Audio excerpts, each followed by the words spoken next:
Close our eyes for a moment.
Okay, we have lesson 27 already.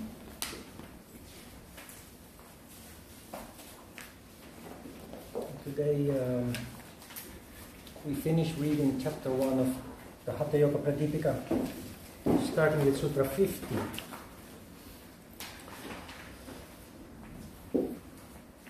Then the Simhasana is described. Place the ankles below the scrotum on either side of the perineum, the right ankle on the left side of it and the left ankle on the right. Place the palms up on the knees, spread out the fingers, and with open mouth, look at the tip of the nose with concentrated mind.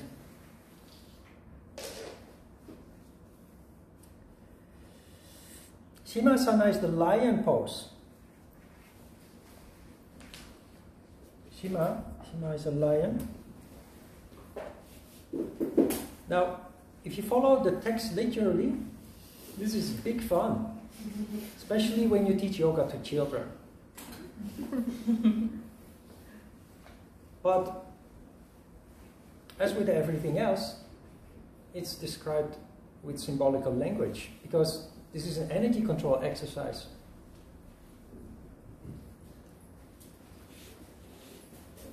Looking at the tip of the nose, we have seen that instruction several times before, especially with the previous two exercises, Siddhasana and Padmasana. Why especially those two? Those are the exercises of Shiva. Those very special exercises that are discussed separately from all the exercises that came before it. They are very typical meditation exercises. And not only that, energy control. Siddhasana and Padmasana were typical Kundalini exercise designed to let energy rise up, to open Sushumna Nadi, as the sutras mentioned.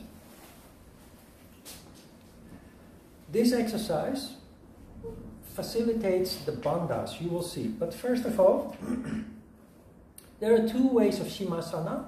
One is sitting in Sukhasana, with the fingers spread out like the paws of a lion.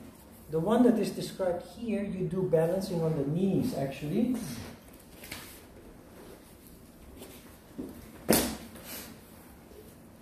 And you cross the feet as described in the sutra. You cross the ankles. You make a hollow back. Try to visualize the tailbone sticking out. So you very deliberately, strongly make a hollow back. And you close the eyes. Do not open the eyes. Do not look at the tip of the nose. You close the eyes. And try to focus on what you feel. So the feet are off the ground. You're actually balancing your hands on the knees with the fingertips, giving you a little bit of stability. This is Simhasana. So the mouth open, that is mentioned here, the open mouth, that is the cosmic mouth or Ajna Chakra. Again, indicating this is a meditation pose, not a physical exercise. There is a physical element, but that element is only a trigger. So how do you do this when you have you ever taught yoga to children? I recommend that you do. It's big fun. But don't be too serious. You have to play with children. You cannot tell them to focus on the bandhas and kundalini energy and what have you. You have to play with their imagination. Do a rabbit pose, do a tree pose, and tell them to imagine the wind blowing through the trees. And there are so many fun things you can do.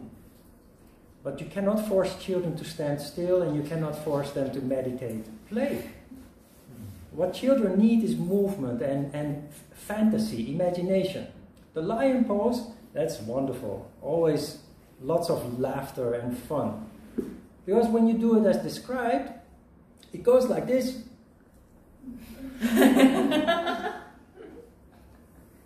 And that's many serious adult yogis do it like that, making total fools of themselves.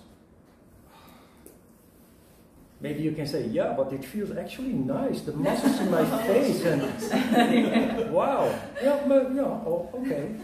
Some people do that in the bathroom in the morning when they wake up. But like with breathing exercise, breathing is okay, and it's healthy and it's good. But pranayama is much different from that. It has very different purpose than breathing. Same with this exercise. It's big fun with children, but it is a very valuable exercise for a serious yogi if you do it correctly, as an energy control exercise. Sutra 53 says, this is Simhasana held in great esteem by the highest yogins. This most excellent asana facilitates the three bandhas. What happens with this exercise, because you are balancing on your knees with your back deliberately and strongly concave, hollow, if you pay attention, let's do it again, if you pay attention, you can especially feel Mula Bandha at the tailbone. You can feel some room opening up in the tailbone. The throat is wide open.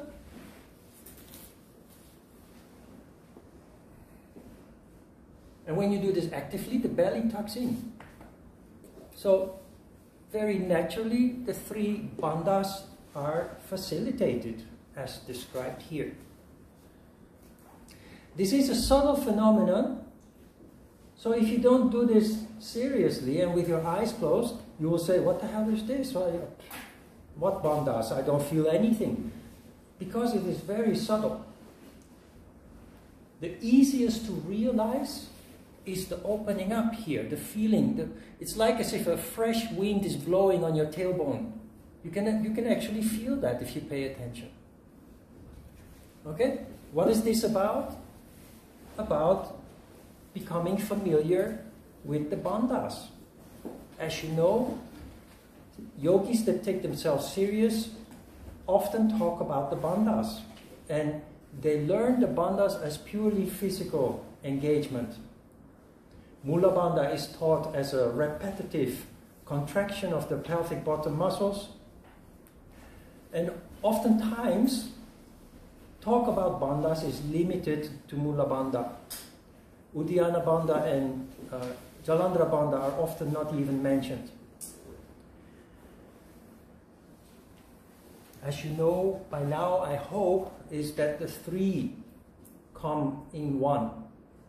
And actually, the bandhas, here the emphasis is on the bandhas, just to give you an experience.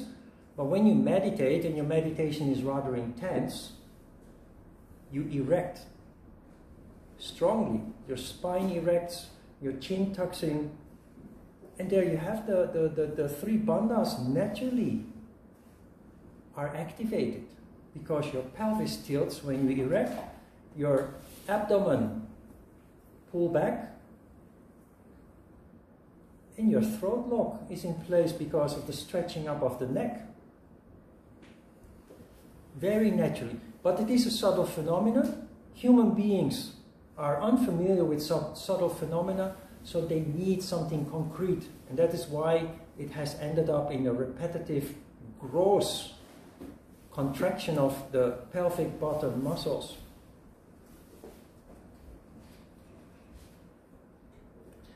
'53. Next, the Bhadrasana is described. Place the ankles below the groin on the sides of the perineum.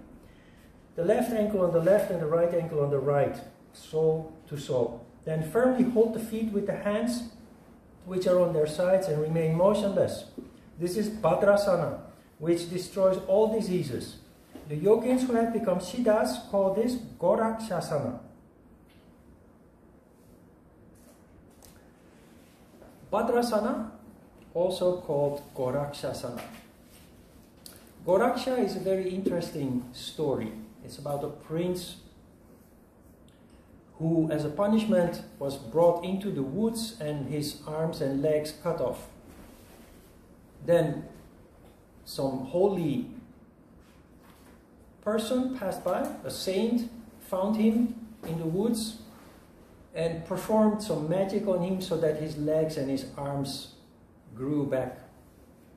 So the fact that they gave this pose the name Gorakshasana is kind of a symbolical indication emphasizing the healing power of this pose. It's a very simple pose. Many people do this as a warming up in the gym. You place your feet together and you pull your heels back as far as possible. But what is important and what many people often don't do, people often sit passively and they sit like this and then they yeah? Don't do that. This is what you do. And you do this with all exercises actually. You tilt the pelvis and you erect. Don't worry about the knees. If you're not so flexible yet, the knees, if you do this on a regular basis, the knees will come down naturally over time.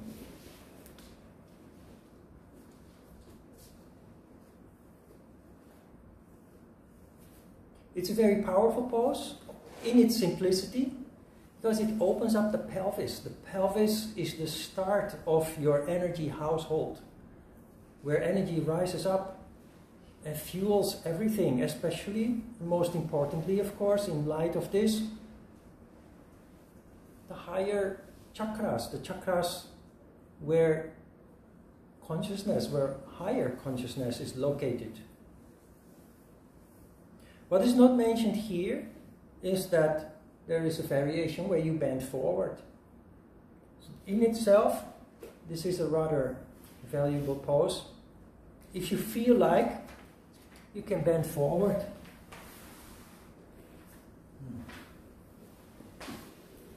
But try to bend forward while extending the spine. Try to elongate the spine. Do not passively bend the back. If you're not so flexible yet, don't try to put your head on the ground. Try to push your tailbone back. Try to push your belly down. Try to touch your feet with your belly. That is how you make it very intense.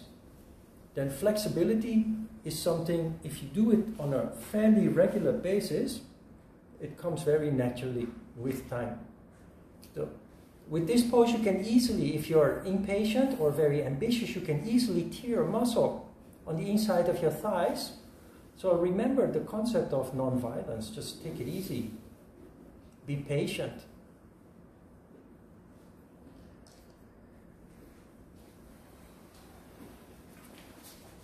'55. Thus the best of yogins, being free of fatigue in practicing asana and bandhas, should practice purification of the nadis mudras, etc., and control of energy. So, chapter 1 is coming to an end here, and this sutra is kind of building the bridge towards pranayama, energy control, that is described in chapter 2.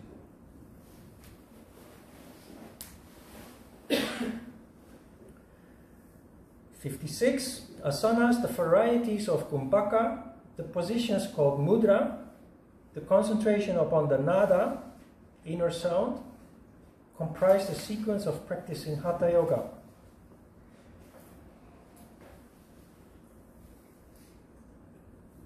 Asana, the variety of kumbhakas, which is the pranayama exercises. Mudra, that's chapter 3. At the end of this course, lesson 37, you will learn a very extensive mudra. Then I will also explain what mudra really is, because just like with pranayama, there's a lot of misunderstanding about mudra. Then if there is a chance that we start the advanced course, you will learn all the mudras in the advanced course. Very interesting, very powerful. Nada is mentioned again here. Nada is mentioned several times in chapter 1 and 2. And again, I have to say, it is sad that many certified yogis never heard of nada, which either indicates that they read the book but have read over it because they didn't recognize it, or they haven't even read the book at all, which is a fundament. The Hatha Yoga Pradipika and later the Yoga Sutras of Patanjali, that is the minimum required to understand yoga, really, basically, what yoga really is about.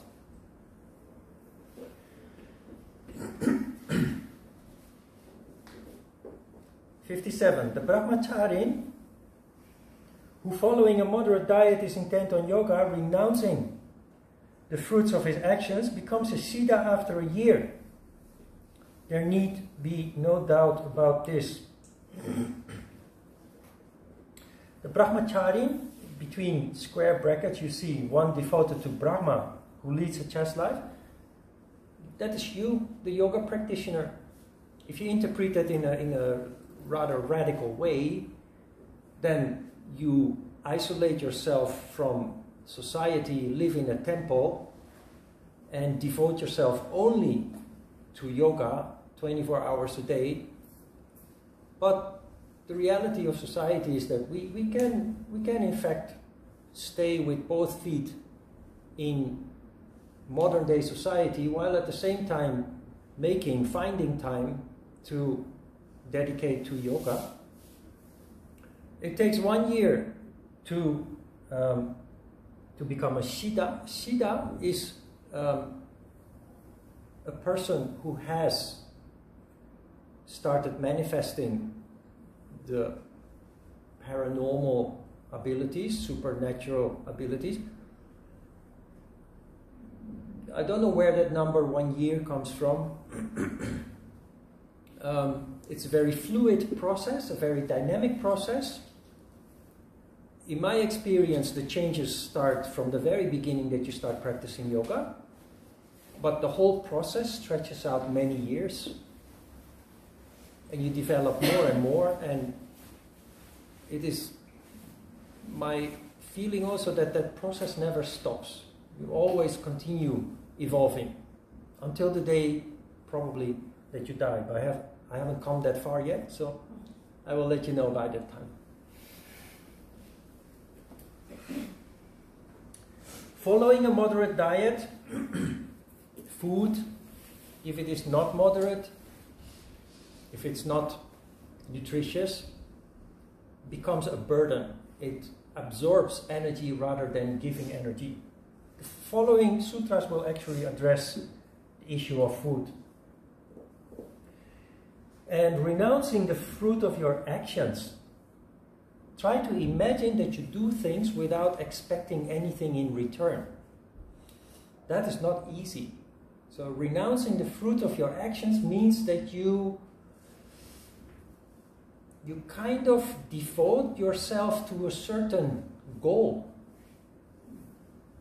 And regardless of whether you get something in return, you keep working for that goal. That is very difficult because we live in a society where everything is done with an expectation. You go to work, you expect to get a salary. You do a favor to a friend, and you expect your friend to do a favor in return. Subconsciously, sometimes consciously, but it is just human nature, we always do something with an expectation. That is human, that is natural, but as we know from the yamas and the niyamas, desire, which is expectation is a desire, causes a blockage in the energy. So try just to be aware of that, because the reason why it is mentioned here is that the results of your labor are best if you simply give. That is where volunteering comes from. Is that possible to live like that? Yes, because if you do good, good things come to you without expectation, without asking for a favor in return. It's a matter of energy. That is difficult. It means that you have to invest without expecting anything in return, and then you have to wait if something actually will come back in return. And sometimes it does, and sometimes it doesn't, and sometimes it far exceeds what you dare to dream of. So it's a little bit a strange way of living in a society where everything is concrete and calculated. But on the other hand, it's also a wonderful way of living, because life is full of miracles, life is full of surprises. Part of that whole process is that sometimes there are also surprises that are not so auspicious, not so pleasant. But then we have learned that those are designed to teach us. Those experiences are designed to be our teachers, to make us grow and develop. So when you understand all that a little bit, it becomes easier to start renouncing the fruit of your labor. As the text is literally saying, is doing things for naught, doing things from your heart, to give without expecting anything in return, like a transaction based.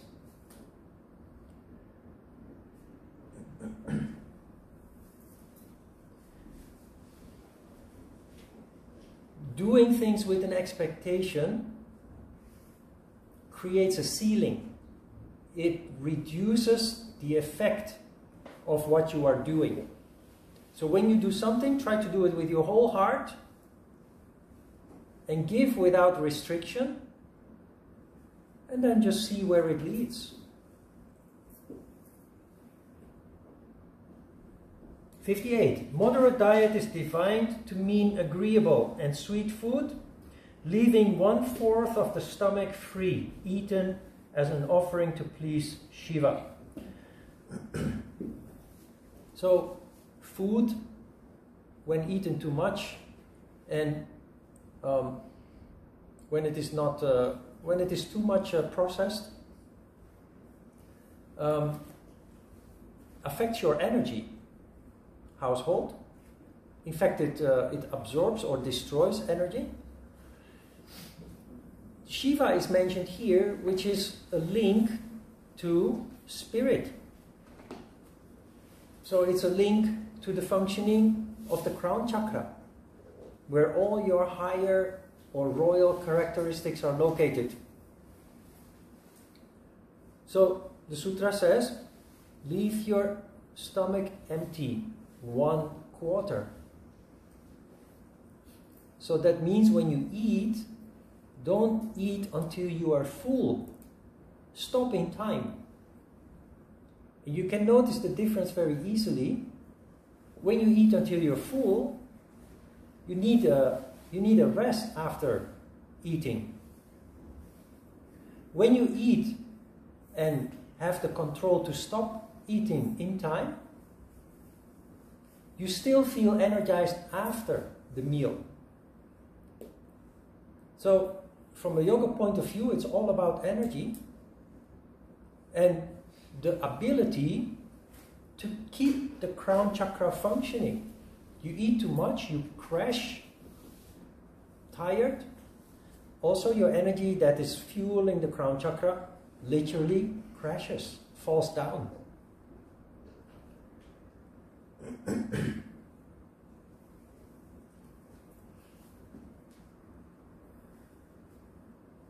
(59) The following things are said to be not salutary for yogins. Things that are bitter, sour, pungent, salty, heating, green vegetables other than those ordained, sour gruel, sesame or mustard oil, sesame, mustard, alcohol, fish, flesh, including that of the goat, curds, buttermilk, horse gram, the fruit of the jujube, oil cakes, asafoetida, and garlic.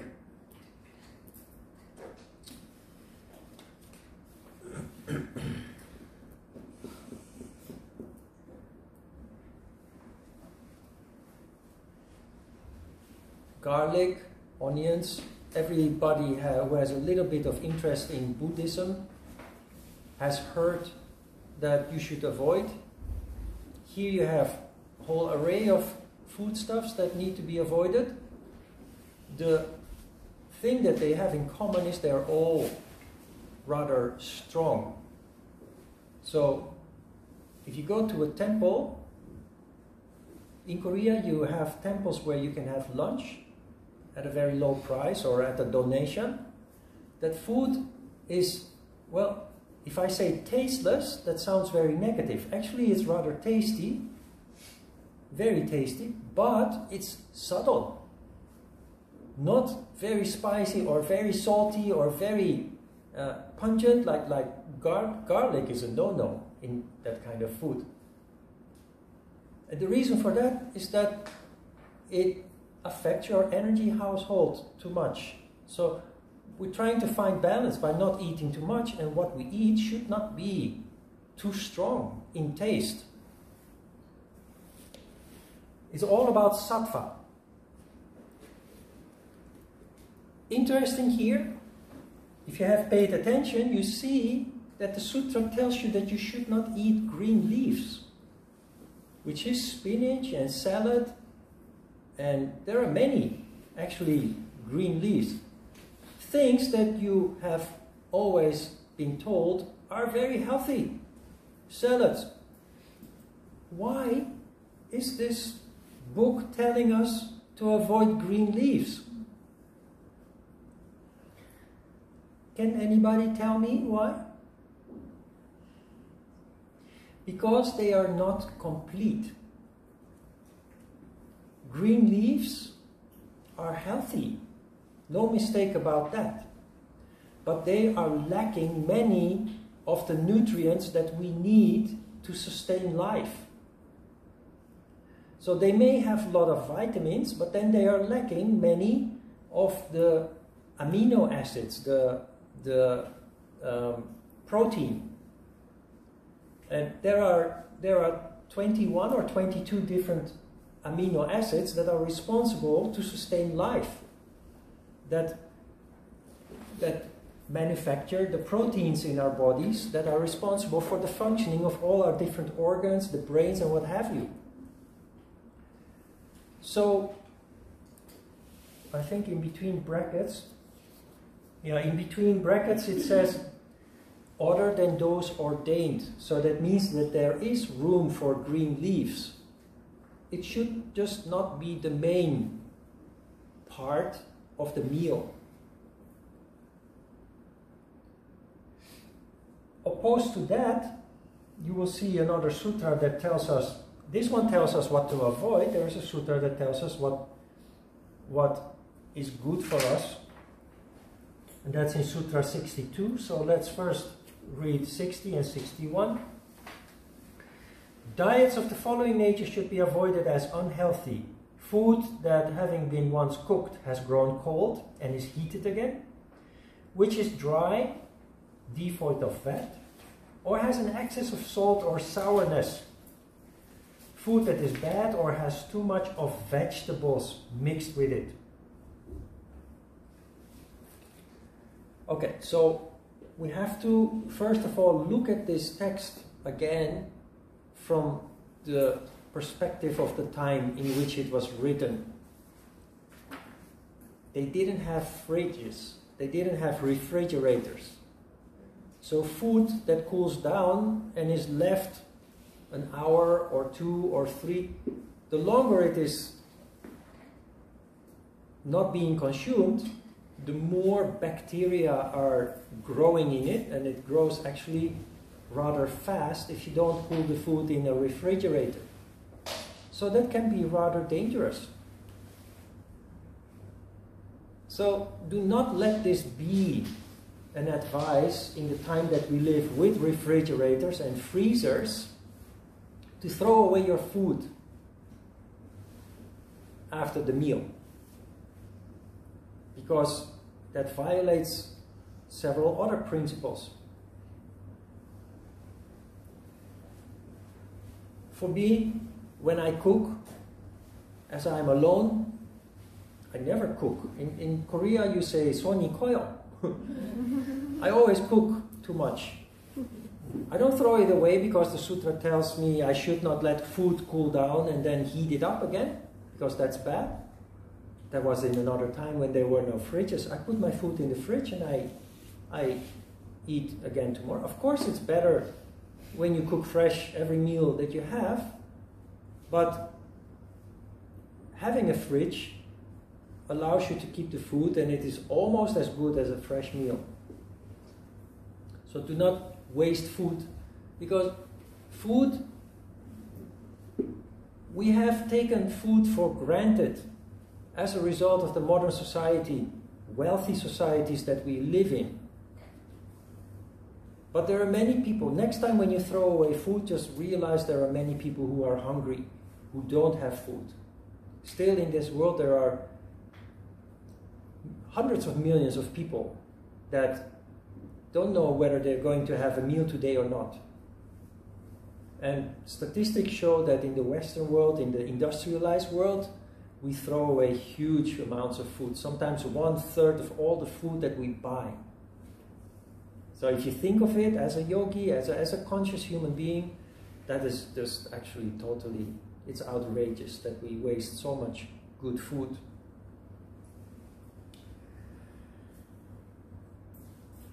Food that is dry, that's also an important issue. People are so obsessed with dieting that a whole industry has popped up that is trying to sell you food that is devoid of fat. The light products, milk without fat, butter without fat, everything without fat. So for many years we have tried to eat food without fat only for the researchers to come to the conclusion that we need fat. If we only eat food without fat, it leads to depression, it leads to many problems actually in the functioning of the organs and the brain. We need fat, but we need natural fats, not processed, not trans fats. We need fat from meat. It's natural. Olive oil, those kind of. But there are also oils that seem natural, but they are not so natural after all. So little research will tell you which is good and which is not, but do not cut out fat. Even these days there are diets that contain only meat and fat. And interestingly, it makes you lose weight. So it's totally the opposite of what happened in the 60s, 70s, 80s of the last century. Research shows that we had it totally wrong, cutting out all the fat. But of course, it was big money business, and that is actually the silver lining in everything that is happening in our societies. It's always about money. And to make money, it's justified to lie, to fool people into believing that something is good when it is not. Excess of salt or sourness, that is in line with the previous sutra. That is bad, food that has gone rotten, or has too much of vegetables mixed with it. Wait a minute, vegetables? You're supposed to be vegetarian. How can you not eat vegetables if you're a vegetarian? Vegetables, it's again referring to green leaves that were mentioned in the previous sutra. You will see in Sutra 62. 61. In the beginning, fire, women or men, sex, journeys should be avoided. For thus, Goraksha says, association with bad company, basking near the fire during winter, women or men, and long journeys, bathing early in the morning, fasting, etc., and hard physical activity should be avoided. Now you become a little bit dizzy here, but in a very simple way, the sutra starts saying in the beginning. When you start something totally new, in this case, practice and study of yoga, it requires at first total focus for it to be effective, for it to be bringing change, opening up, awakening consciousness, and widening consciousness. It says explicitly in the beginning that inexplicitly means that later on there's no such need. But at least in the beginning, focus on the new. When you have a new job, when you start something new in your life, that is only the natural way to approach it. You focus on it first, and then you become more and more settled in it, more and more familiar with it. It starts going easier, and then you can also let other things be part of your life, but in the beginning. To be efficient, to allow it to have the best effect possible, first just focus on this. It's kind of a condition described here that you find in every temple and monastery. But you know, temples and monasteries, although there are religious people or spiritual people who live there for the rest of their lives, temples and monasteries are not actually built with the purpose for you to stay there for the rest of your life. What is the use of you learning, growing, opening up consciousness, developing deep insight into psychology and mankind, and just spend the rest of your life in a monastery where nobody benefits from all that? The right approach is that you spend a period of time in the monastery, maybe 10 years, 12 years. At some point, the abbot, the leader of the temple or the monastery, will open the door for you and tell you, go down the mountain and live in the village among the people, because that is when your journey really starts. You have to come out of your temple, you have to go down the mountain and start serving the people. Guide the people that have not the benefit of an awakened consciousness. Start teaching. start functioning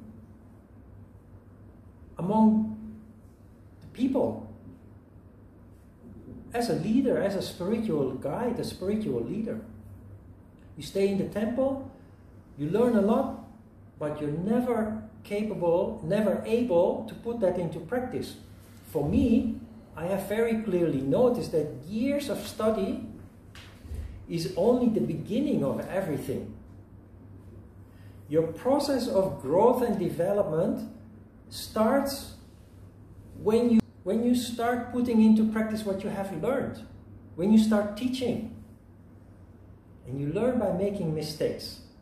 And you learn by constantly researching, going through everything that you have learned and the books that you have studied.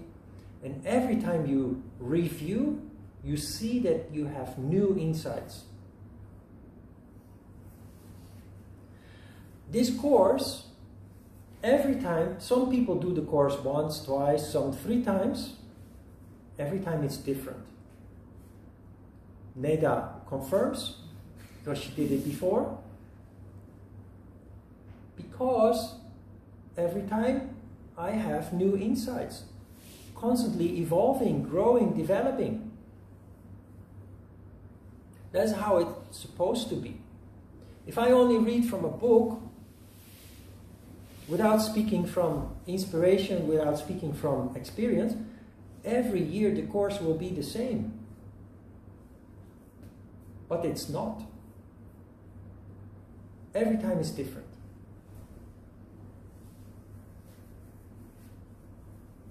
"62. The following things are suitable to be taken by the yogin: wheat, rice, barley, the grain called sashtika, and purified food, milk, ghee, brown sugar, butter, sugar candy, honey, dry ginger, the vegetable called pataloka and the 5 pot herbs, green gram and pure water." So there's a lot of sugar, brown sugar, sugar candy, honey. What is that? Sugar is bad. Yes. The time that we live in, food contains too much sugar. Sugar is not a luxury anymore. However, when you visit, or when your Korean harmony visits you, still some of them have a tendency or a habit to bring a bag of sugar. A bag of sugar in the 20 years ago when I came here, 23 years ago, was a very normal present. It's changing. It has changed a lot in those 23 years. Why sugar? Because not so long ago sugar was a luxury. We had too little of it. Now sugar is in everything. So much so that we poison ourselves with all that sugar. Do you have a favorite candy? When you can't control yourself, you eat the whole bag of candies. And then you feel very, very miserable. Worse than eating too much dinner is eating too much of something that contains sugar. It totally destroys your energy household. But this time, when the book was written, sugar was a luxury, as was ghee and milk and butter and what have you. Those were the power foods of the time in the little amounts that people could get them, if they could get them at all. But the difference here with Sutra 59, with the green leaves, is the food products that are here advised to be eaten. They are all containing all the nutrients that we need to sustain life. They are the seeds, the roots, and the beets. Seeds, roots, and beets. Potatoes, red beet, all the beet vegetables, we call them vegetables, actually they make a distinction here. Seeds, nuts, beans, roots, and beets, what do? What is their function? They give life. The leaf, what is the function of the leaf? Absorb energy From the sun. The leaf is an arm from the seed or the nut or the bean or the root or the beet, that which is in the ground usually. The leaf is designed to catch the sunlight and convert that energy to make the plant grow, to feed what is below. And that is why leaves are healthy, but their content, their nutritious value is limited. The seeds, the fruits that grow on a tree, they are designed to give life, new life. So they contain all the nutrients that are required to build life. That is why staple foods are always beets, roots, seeds. What have you? Rice, wheat.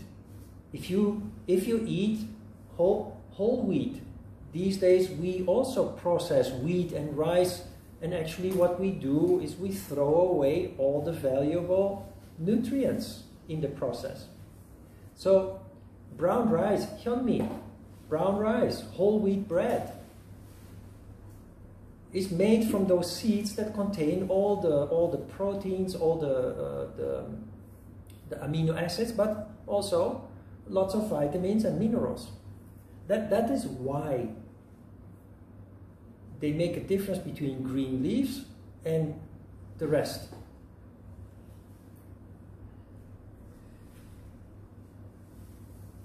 '63. The yogin should take nourishing and sweet food mixed with ghee and milk, etc. It should nourish the dhatus and be pleasing and suitable.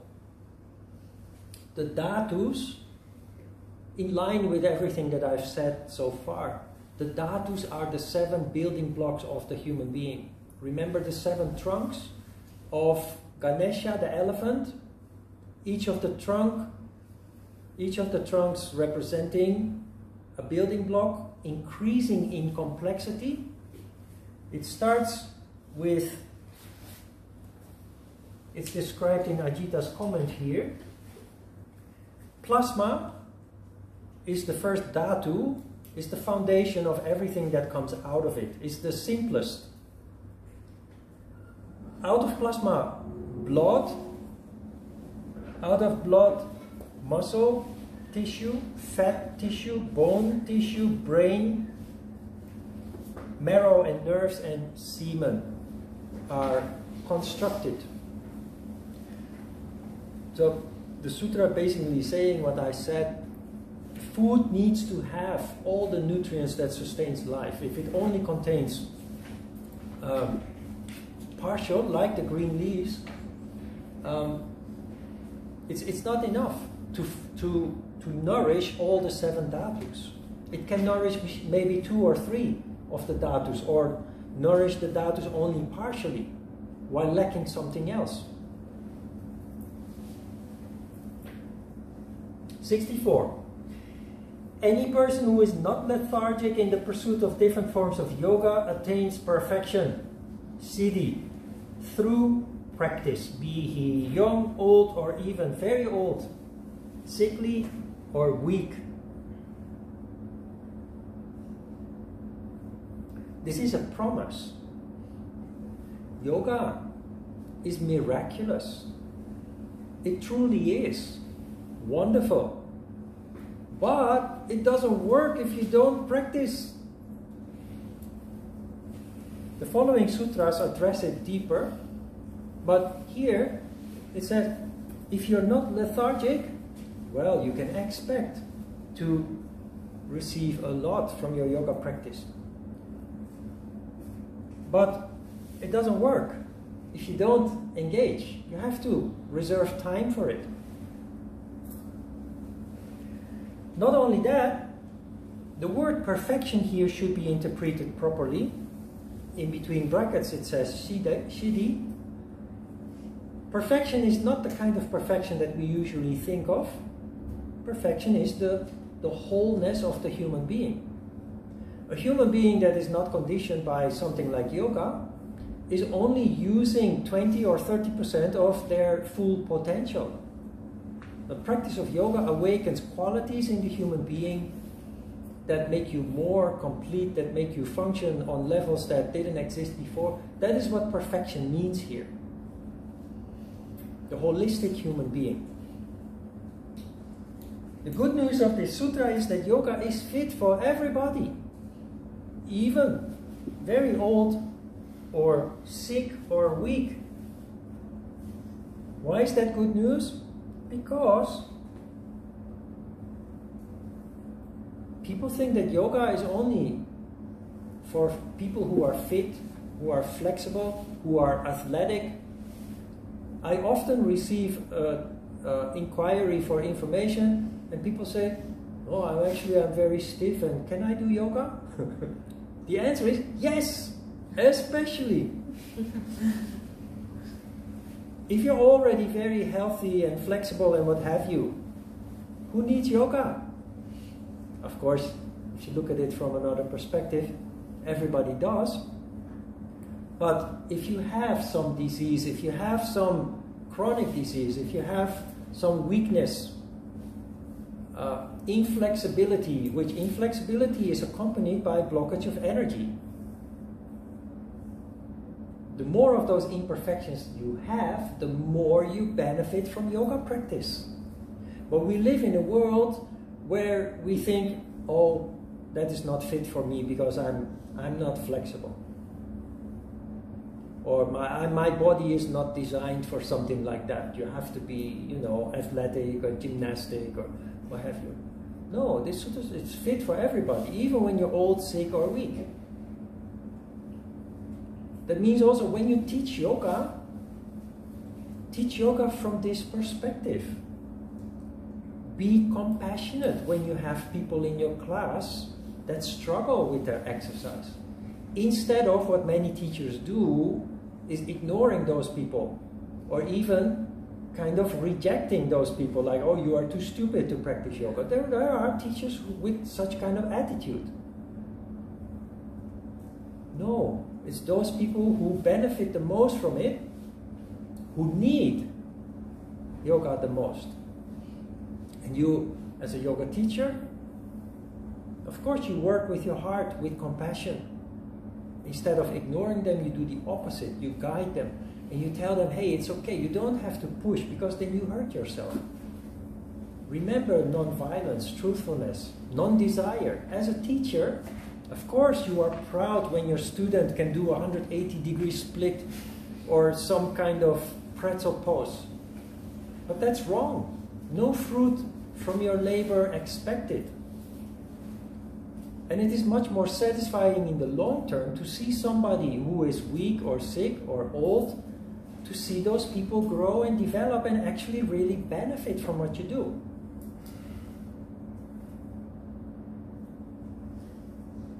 '65.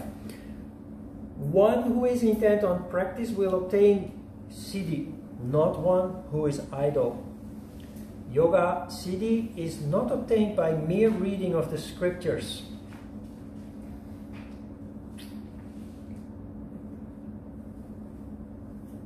So, as an extension of the previous sutra, yoga is wonderful. It doesn't work if you don't engage. You have to make some time, 5 minutes is okay, better than no minutes.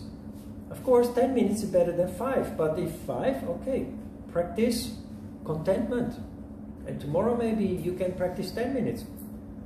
But better than nothing at all. It just doesn't work.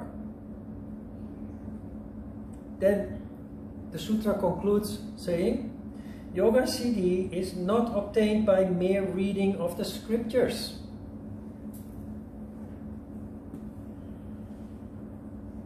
What does that mean? The reading of the scriptures, your study of yoga, is an important aspect because it supports the changes that take place as a result of your practice. Try to imagine this course without the lectures that we are giving. I think the lectures are the most important part, but it needs to be supported by the practice. But we will discuss after lunch pratyahara, and there you see that one does not go without the other. Many practitioners of yoga make the mistake of only practicing without the study. Then all kinds of changes take place and they end up in emotional distress. Change is taking place, but you don't understand it. You become more sensitive and conscious, but it is a subconscious process. So you become overwhelmed, emotionally unstable. The lectures, the study of the scriptures, helps you to understand consciously, to make the subconscious conscious, all the changes that you are going through, and that allows you to control it. The emotion can destroy you, the emotion can build you up. That is the big difference.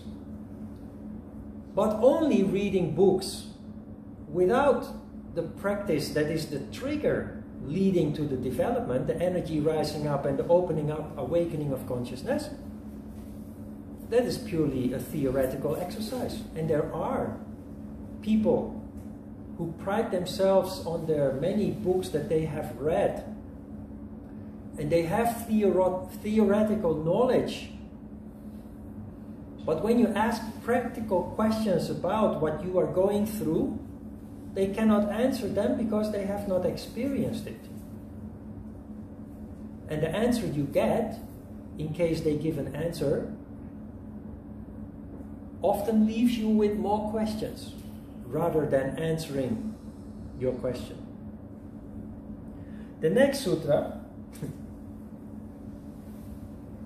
elaborates, and this one always makes me smile, you notice. Siddhi is not achieved by wearing the dress of a yogi or by talking about it. Practice alone is the cause of success. This is the truth without doubt. Why I'm smiling is because I have, in the years that I studied with Ajita, there have been some fellow students that found it very important to dress up like a yogi with a turban around their head and draped in some kind of, I always jokingly call it a curtain. They drape a curtain. Of course, don't say that they feel offended. It's maybe a very expensive dress. And then, for example, Ajita needs to do something, so they take over the class, and they find themselves very important. And everybody is actually just like, because they make themselves ridiculous. But this sutra is telling us about that it is not important. Do not try to impress people with your turban and your curtain. The content is what it is all about. It's all about content and not about superficial visual aspects.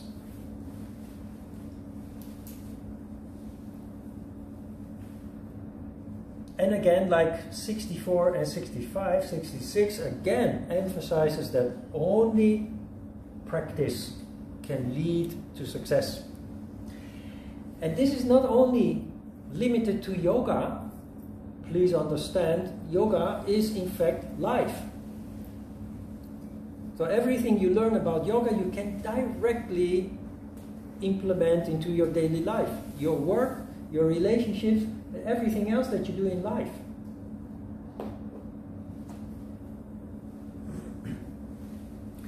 '67. The asanas, the different kumbhakas, and the excellent karanas are all in the course of Hatha Yoga to be practiced till the fruit of Raja Yoga is obtained.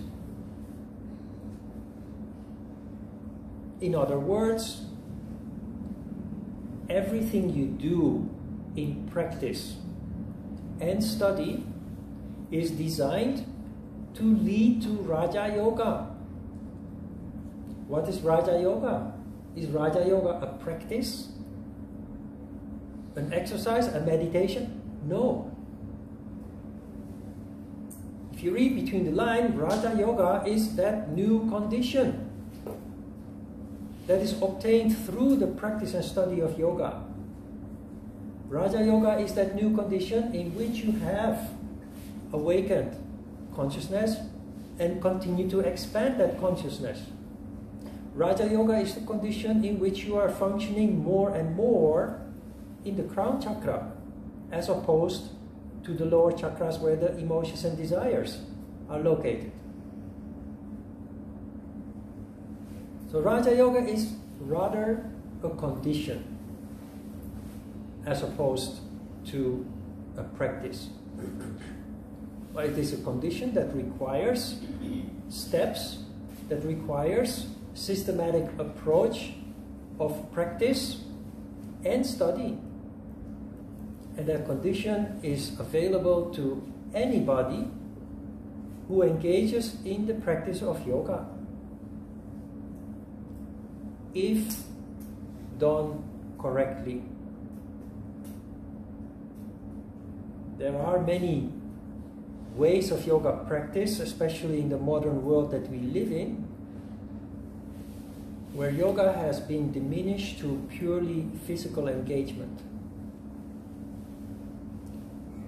which is still good for health, but does not lead to all the wonderful things that yoga promises. Thank you.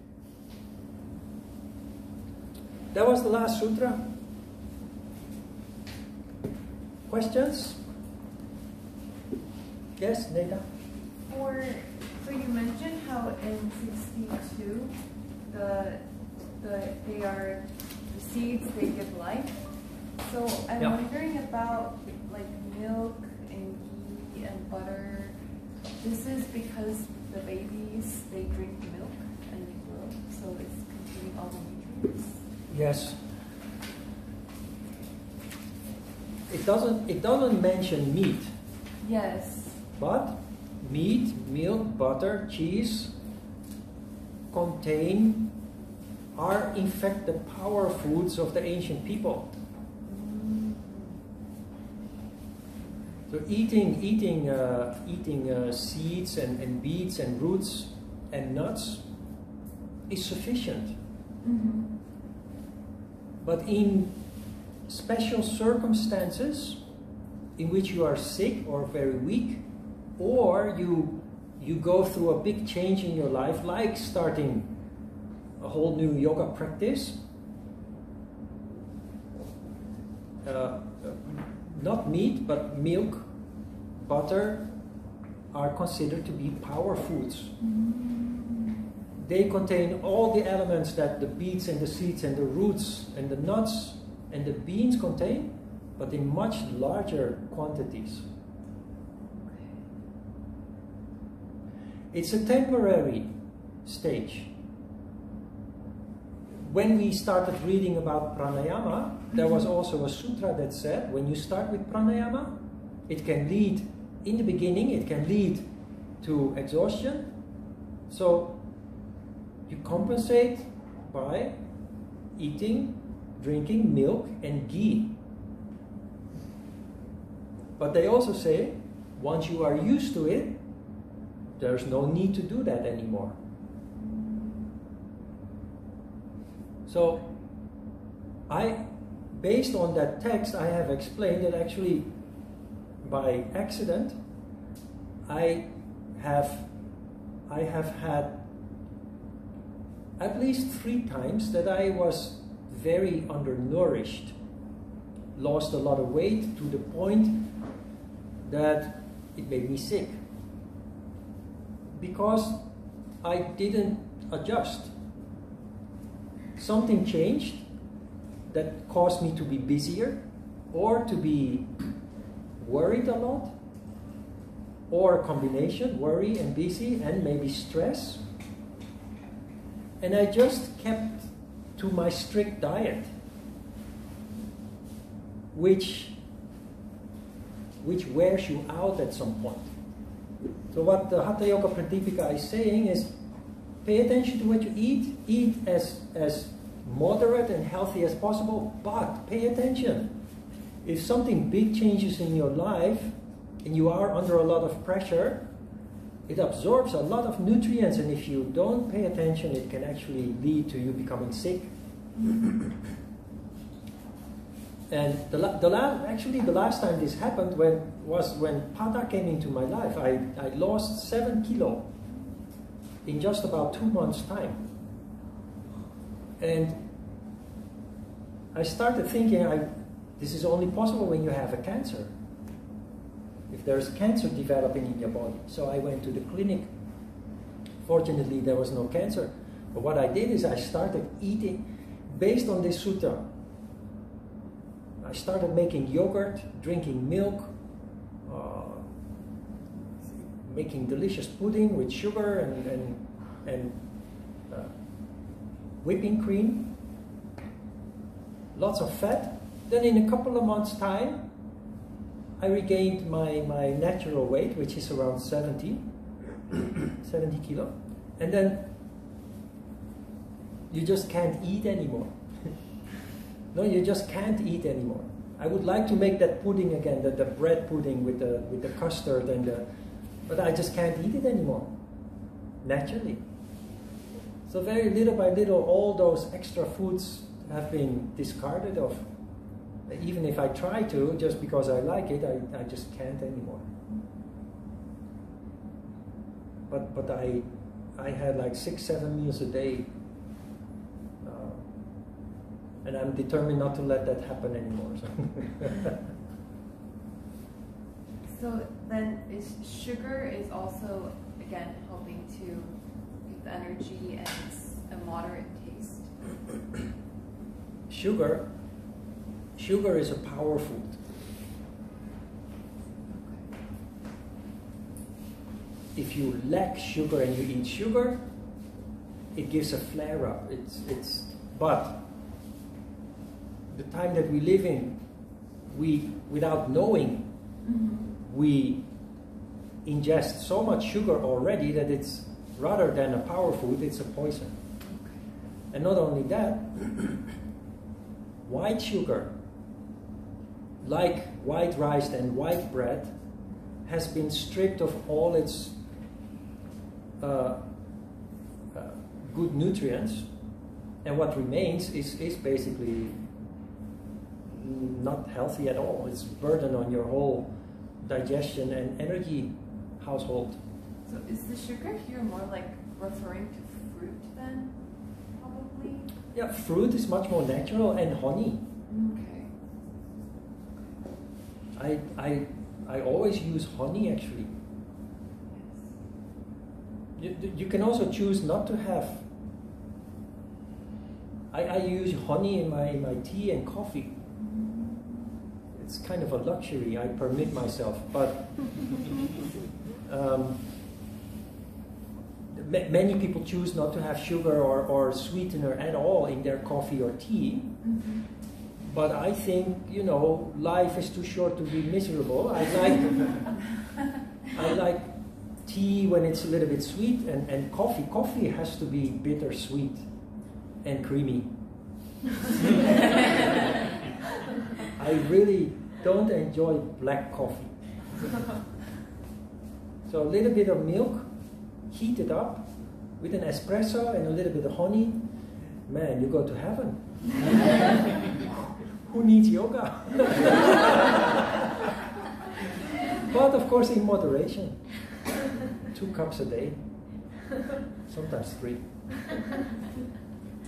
With sugar in its natural state, it works like a medicine. When I lived in India, it was really hard to adjust to the heat. Yeah. And until some of my friends there kind of forced me to drink some fresh sugarcane juice. You know, those machines, they squeeze it straight out of the sugarcane on the roadside. And they rinse the glass in some dirty water and you think, it's going to make me more sick. But it's so restorative. Yeah. I had terrible diarrhea, I was struggling from the heat, and just this glass of sugarcane juice, and then just like it put me straight back in a balanced state again. Based on that experience, the text started making total sense. Total sense. Yeah.